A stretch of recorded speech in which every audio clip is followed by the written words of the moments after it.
വളരെ രുചികരമായിട്ടുള്ള നല്ലൊരു banana milk പുഡിങ്ങിന്റെ റെസിപ്പിയാണ് കേട്ടോ. വളരെ എളുപ്പത്തിൽ വളരെ ടേസ്റ്റി ആയിട്ട് തയ്യാറാക്കി എടുക്കാൻ പറ്റുന്ന ഒന്നാണിത്. നമ്മുടെ ഈ ബനാന മിൽക്ക് പുഡിംഗ് തയ്യാറാക്കി എടുക്കാനായിട്ട് ആദ്യം നമുക്ക് വേണ്ടത് 2 പഴമാണ്. ഞാനിപ്പോൾ റോബസ്റ്റ പഴമാണ് എടുത്തിട്ടുള്ളത്. റോബസ്റ്റ പഴം തന്നെ വേണം കേട്ടോ, വേറെ പഴമൊന്നും നമുക്ക് ഇതിലേക്ക് ചേരില്ല. കൂടെ പിന്നെ നമുക്ക് ഇതിലേക്ക് വേണ്ടത് 2 മുട്ടയാണ്. അപ്പോൾ ഇത് രണ്ടും കൂടി ഒന്ന് മിക്സിയുടെ ജാറിലേക്ക് മാറ്റാം. നമ്മുടെ പഴവും മുട്ടയും ഞാനിപ്പോൾ മിക്സിയുടെ ജാറിലേക്ക് മാറ്റിയിട്ടുണ്ട്. ഇനി നമുക്ക് ഇതിലേക്ക് വേണ്ടത് പാലാണ്, പശുവിൻ പാല്. 1 കപ്പ് അളവിലാണ് കേട്ടോ പശുവിൻ പാല് ചേർക്കുന്നത്.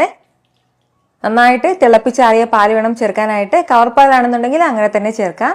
250 ml ആണ് പാലെടുത്തിട്ടുള്ളത്.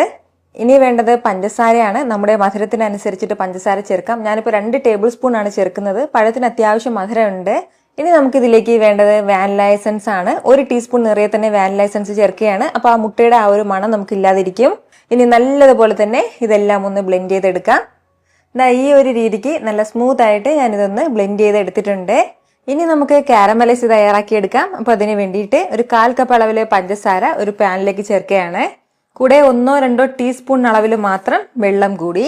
ഇനി നമുക്ക് ഫ്ലെയിം ഒന്ന് മീഡിയത്തിൽ വെച്ചിട്ട് നല്ലതുപോലെ ഇതൊന്ന് തിളപ്പിച്ചെടുക്കാം. നന്നായിട്ട് ഇതിന്റെ കളർ ഒന്ന് മാറി തുടങ്ങട്ടെ.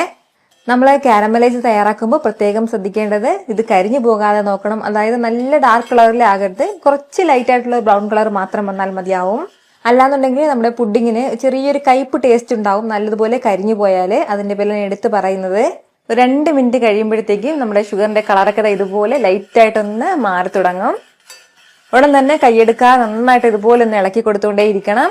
ഒരു 30 സെക്കൻഡ് കൊണ്ട് തന്നെ നല്ലൊരു ലൈറ്റ് ബ്രൗൺ കളർ വന്നിട്ടുണ്ട്. അപ്പോൾ ഇത് ഇത്രയും തന്നെ മതിയാവും.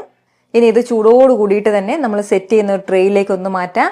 ഞാനിപ്പോൾ ഇതുപോലെ ഓവൻ സേഫ് ആയിട്ടുള്ള ഗ്ലാസ് ബോളാണ് എടുത്തിട്ടുള്ളത്. ഇതിലേക്ക് വേണം ചൂടായിട്ടുള്ള ചേർക്കാനായിട്ട്. സാധാരണ ഗ്ലാസ് ബോളിലേക്ക് ചേർക്കരുത്, എങ്കിൽ പിന്നെ ഗ്ലാസ് പൊട്ടിപ്പോകും. അതല്ലാന്നുണ്ടെങ്കിൽ നമുക്ക് അലുമിനിയത്തിന്റെ ട്രേ എടുക്കാം, സ്റ്റീൽ ട്രേ ഏത് വേണമെങ്കിലും എടുക്കാവുന്നതാണ്. ഇതൊന്ന് ലൈറ്റായിട്ടൊന്ന് ചുറ്റിച്ചു കൊടുക്കുകയാണ്. ഇനി നമുക്ക് വേണ്ടത് ഇതൊന്ന് സെറ്റ് ചെയ്യാൻ വേണ്ടിയിട്ട് ഒന്ന് മാറ്റി വെക്കാം. ഇനി ഇത് റൂം ടെമ്പറേച്ചറിലിരുന്ന് ഇങ്ങനെ നല്ലതുപോലെ ഒന്ന് തണുക്കട്ടെ.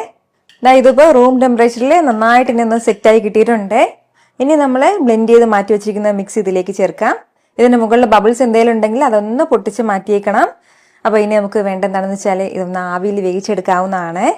ആവശ്യമില്ല ഞാനിപ്പോൾ വെള്ളം വെച്ചിട്ടുണ്ട്. വെള്ളം നന്നായിട്ടൊന്ന് തിളച്ചു തുടങ്ങിയിട്ടുണ്ട്. ഇനി ഇതിന് മുകളിലായിട്ട് നമുക്ക് തട്ടിട്ട് കൊടുക്കാവുന്നതാണ്. ഇതിലേക്ക് ഇനി നമുക്ക് നമ്മുടെ ട്രേ ഇറക്കി വെക്കാം. ഇതിന് മുകളിലായിട്ട് ഒരു സ്റ്റീലിന്റെ തട്ട് കൊണ്ട് ഒരു അലുമിനിയം ഫോയിൽ കൊണ്ട് ഇതൊന്ന് കവർ ചെയ്ത് കൊടുക്കാം. ഇനി നമുക്കിത് ഇങ്ങനെ ഒന്ന് അടച്ചു വെച്ചിട്ട് ഒരു 30 മിനിറ്റ് വരെ ആവിയിൽ ഇങ്ങനെ ഒന്ന് വേവിച്ചെടുക്കാം. 30 മിനിറ്റിന് ശേഷം മാത്രം നമുക്ക് ഒന്ന് തുറക്കാവുന്നതാണ്. ഫ്ലെയിം മീഡിയത്തിൽ തന്നെ വെച്ചിരിക്കാൻ വേണ്ടി പ്രത്യേകം ശ്രദ്ധിച്ചിരിക്കണം. ഇതിപ്പോൾ ഇതിങ്ങനെ ആവിയിൽ വേകാൻ തുടങ്ങിയിട്ട് ഏകദേശം ഒരു 30 മിനിറ്റോളം ആയിട്ടുണ്ട്.